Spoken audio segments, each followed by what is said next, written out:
Hey everyone, welcome. It is 12 p.m. in the afternoon. I'm going to take you around my garden. I know a lot of you guys have heard me plenty of times on the channel talk about the importance of an edible garden and why we need to be able to do that in order to long term to be able to become self-sustaining, but also kind of limit our paycheck and how much we're putting our income into daily food when you can grow that at home. So I'm going to take you around my garden just so you guys can get a clear look at exactly what I am growing. So I'm going to take you a look right now. It is nice out. It's kind of humid, but it's around like 65 degrees here, so it kind of feels like Florida. It just rained, so it's the perfect time to do it. It's not blaring hot.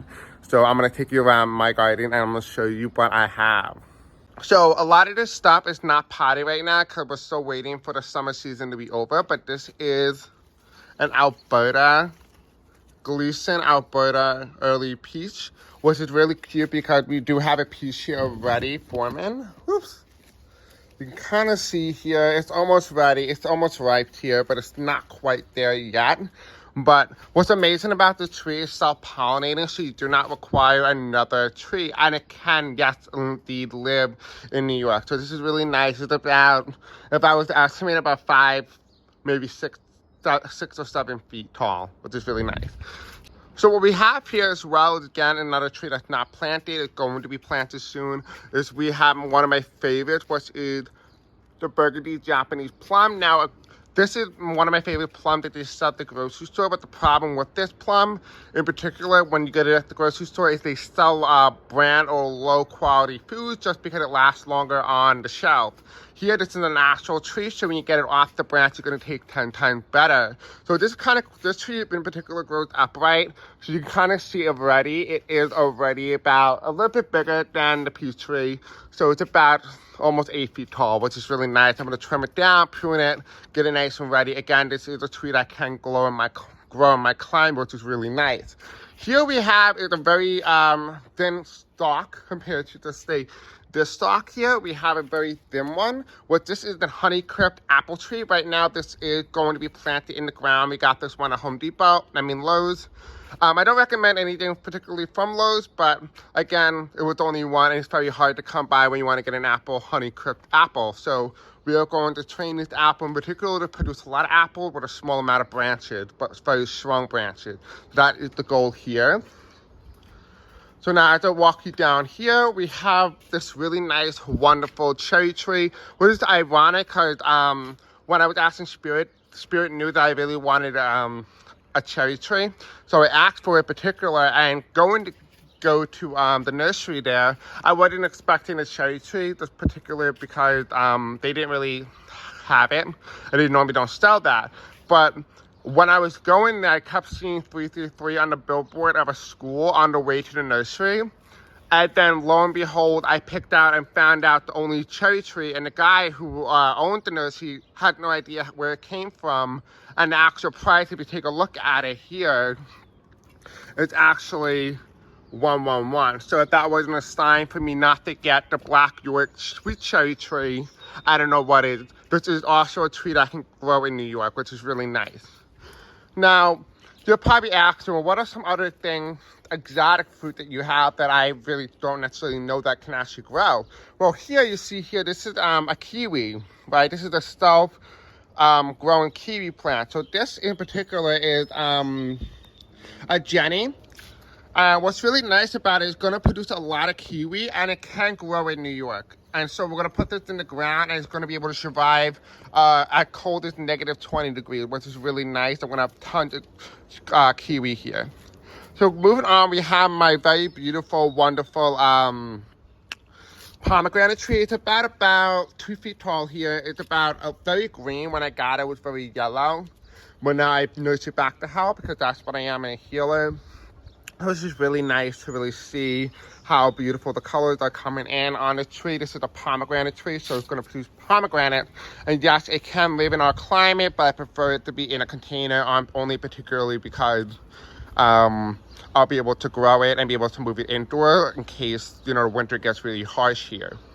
So now, the next thing is a very favorite and typical one. We have the eggplant here. Now, this is a little bit different of an eggplant, in particularly because it's not your average elongated or oblong Eggplant is a little bit more rounded, which is a different version of it, which I really like. We do have here, we have kale here, which I nursed back to health. It originally looked like this, but I nursed it back into health. So this is edible kale. This is also decorative kale, but yes, these are edible. You can eat this if you wanted to. So now moving on, we have our hardy banana tree. So this is one of the few bananas that we have here that will be able to survive in New York in our winter climate, and it will come back the following year and will produce bananas. However, our growing season is not 9 months, so it will not produce edible bananas. The only problem with the bananas here, when it produces, it's filled with seeds. It's not genetically modified, so you really can't eat the juicy flesh around the seeds. But then again, it is and can produce bananas. It's just not edible. So here we have my high bush blueberries, which I love. This is indeed my favorite just because the way it's potted and the way it's designed, it just makes everything look beautiful. So here's another version of that blueberry. It's a different type, which is really nice. This type produced blueberries early on, so I did pick them and eat them. They were really good. I highly recommend that. Here's my favorite one. This is the Red Heritage Raspberry. So we do have raspberries forming. We just ate a few yesterday, but we do have more coming. We have a whole bunch here. If you take a look, we have a whole bunch throughout the whole thing. So we got 2 raspberries because they are not self-pollinating. Do need a pollinator, and they do need someone to be able to cross-pollinate. We do have here as well, we do have the blackberry. It's not producing right now because it is still in the early stages, but we do have blackberry. Here we have Jersey and Jersey blueberries. It does produce a lot of blueberries. We got this from Whole Foods. And then in the middle here, we have the Duke, which produced massive quarter-sized blueberries, which is really nice. So we have more blueberries here because I'm a blueberry guy. I love it. We have self-pollinating grapes. Now, if you're not familiar with self-pollinating means, it just means that it does not need a secondary in order to set fruit and be able to become edible.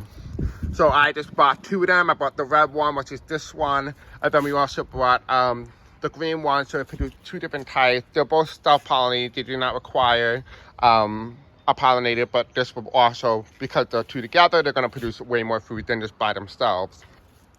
Here we have is one of the cool manifestations that I manifested. All this stuff I manifested, this was a dream here. I manifested all these plants here. I'll go through it in a minute. We have the dwarf cabinet banana tree, which is really nice because what's really special about this dwarf banana tree is that this can grow up to at least 4 feet. It can get as big as 10 feet. But if you keep them in the container, they will indeed produce fruit, a massive amount of fruit. You can get at least about 100 pounds of fruit each year from this banana. And you can see already, even at the height that it's in, which I think it's about 4.5 feet. Actually, no, it's about 3.5 feet here. We see here they already have about 4 little offshoots, which is perfect because you can break those up once it gets big enough, and you can have more and more bananas just from simply paying $25 for this banana tree. So coming over to this banana tree, we have Java banana, which is really nice because this is a banana tree that actually does not grow in our climate, but you can grow this outdoors during the summer. You just take them in during the winter. So what's really special about this particular banana tree is that this produces a banana that tastes very similar to ice cream. Yes, you heard that right. It tastes very similar to ice cream. And the color is actually very similar to this pack color, which is a very pastel blue with a hint of green, which is really nice. You can kind of see the color on the back of the leaves. That is the color that it's not really showing up, but maybe when it's like a younger leaf. Yeah, it looks like that. That's what the bananas look like when they're young. They're oftentimes referred to ice cream banana or even ice cream vanilla banana because they do have a hint of vanilla in them. And yes, they are indeed. These 2 are edible and are not full of seeds. There's my little doggy Chip. Hi, Chippy. So here we have spearmint, which is really nice because this really allows you to really have like a really nice opening nasal port, especially when you're breathing. This is a really great way to make some really good tea. We have oregano here, which is really nice. We keep this in a pot because this is indeed an invasive species. And so you want to keep them contained unless you want your entire lawn to smell like oregano, which absolutely to me, it just sounds like you're walking into an Italian deli. And you know, that's always 10 times better. We have pineapple mint, which is really nice. It does have medicinal properties. I'm not exactly sure what it does, but in particular, it does hold medical properties. Now here we do have lemon balm here.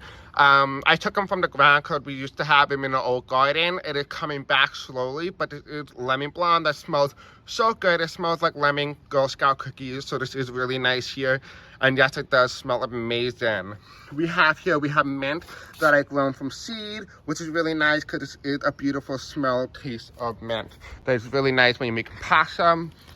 Here we have an abundance, about like a 5-year-old sweet mint, which is really perfect. I put this down when I was feeling really sick the other day, and I put them in hot water, all fresh, with some sugar and stevia, which I'll show you my stevia plant. I do indeed grow sugar here, and I tell you, it's one of the best teas I have ever had, and no, it does not come from a tea bag.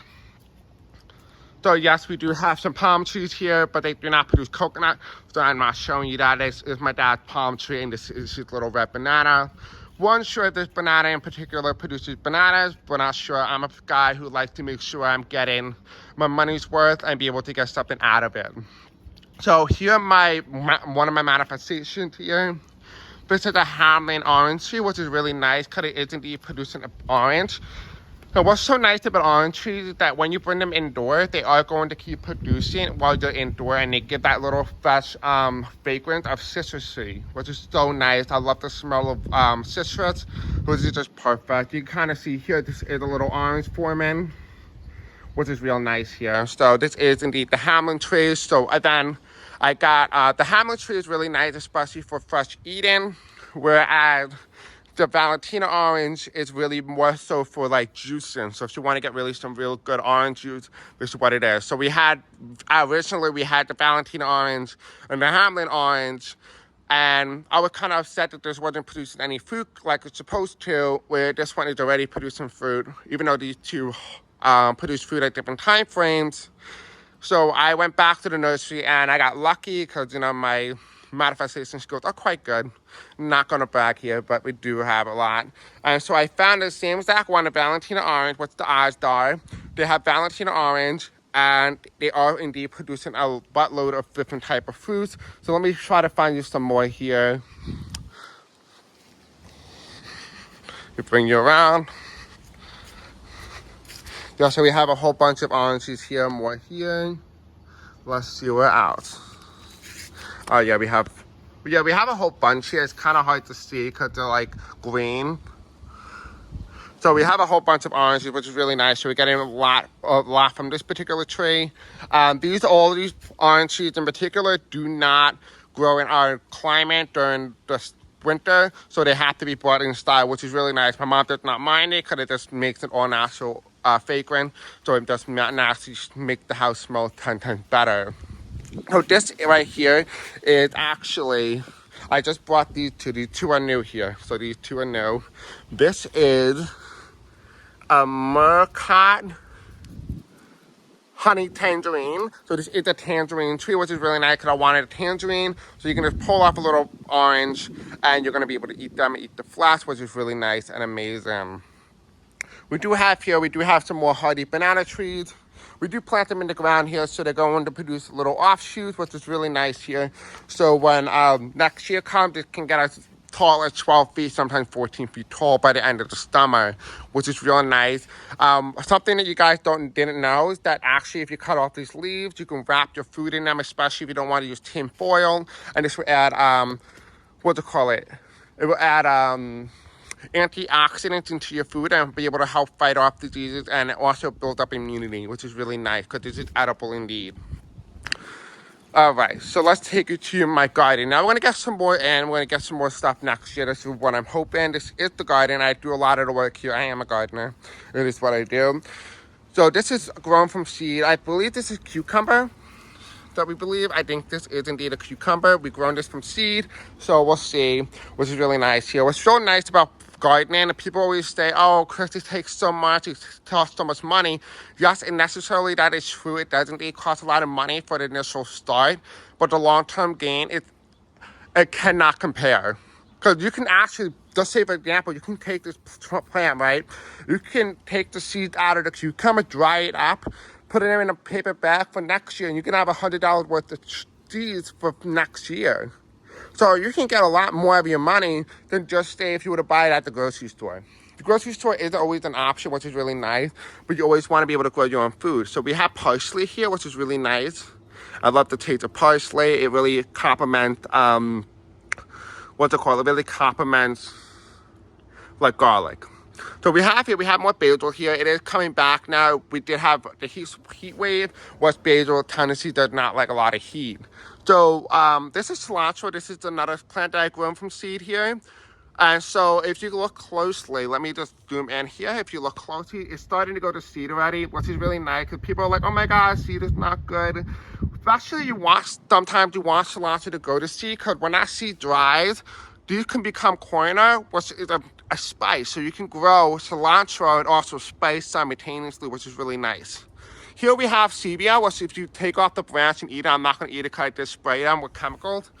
But this is all natural sugar. So I can just eat off the leaf and I will get sugar from the stevia plant. Yes, stevia is a plant, and yes, you can eat it and it does taste like candy. So moving on. So we have a whole bunch here. You probably saw this earlier. This is green beans. We have a whole bunch of green beans here. This is all grown from seed, and the whole patch here, this is all grown from seed. So we have carrots here, baby carrots forming. As you can see here, let me zoom in so you guys can see here. There you go. So we have a whole bunch of carrots forming. What's it actually something a lot of you guys don't know is that actually carrots are actually, the leaves are actually edible as well. So after you cut the carrot top off, you can put them back in the ground and it will still produce edible leaves, which you can use in like salads and stuff like that and garnishes. But you can also as well take the seeds when they flower and you can also use them for next year. So there are many ways that you can save money. So here we have as well, if you like move this a little bit, we have beets. So I am growing beets here, which is really nice. So they are going to take a little bit to form, but this is going to become like a protective layer. These green beans, excuse me, it's going to become kind of like a protective layer, so it's going to prevent the sun from squishing the plant, which is really nice. So this is what I call living mulch, so I don't have to spend a lot of money on mulch. This is to become the living version of it. So we have some onions. Let me just try to get in so I can show you. So these are all grown from seed. You can see them popping up now. These are all onions. What's really nice about the onions is that when you grow them from seed, you're actually going to get a bulb. People think when you get it from the grocery store and you get the ready bulb, you put it in the ground, you're just going to get onion leaves, but you're actually not going to get the onion bulb itself. That is particularly because it needs to go from seed in order to form. So I highly do not recommend that. But if you're trying to get like a garnish, like an onion, garlic, very similar to chive, which I don't recommend chive, because chive is an invasive species. And once they're flowered, it will spread like weeds. So you can have an alternative by using onion leaves and chopping that down. It will continue the growth of the plant by chopping it. But you can also use that onion to be able to make some really good food. It's starting to rain, so I'm going to quickly hurry up here.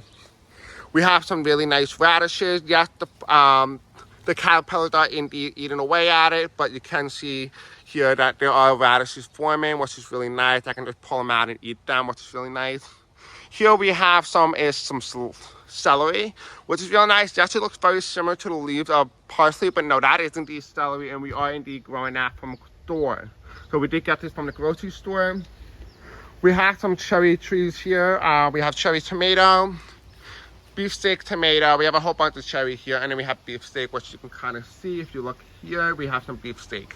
So what's really cool about tomato trees is that actually when you take it off the leaf, that this is very similar, and it's also come from the same family line as let's just say a cucumber would. So when you put this in the ground, there's little hair fibers. If you just look closely, if you look closely at the little hair fibers here, when you put that in the water or in the ground that it touches some sort of wet soil, it will start to set root and form a brand new plant, which is really nice. So I did that here by cutting off a little tomato leaf, and now it's forming a brand new leaf. So if the best way to save money is by cutting off a leaf off your mother plant and planting it in the ground, it's going to form a brand new plant. So we actually have two here.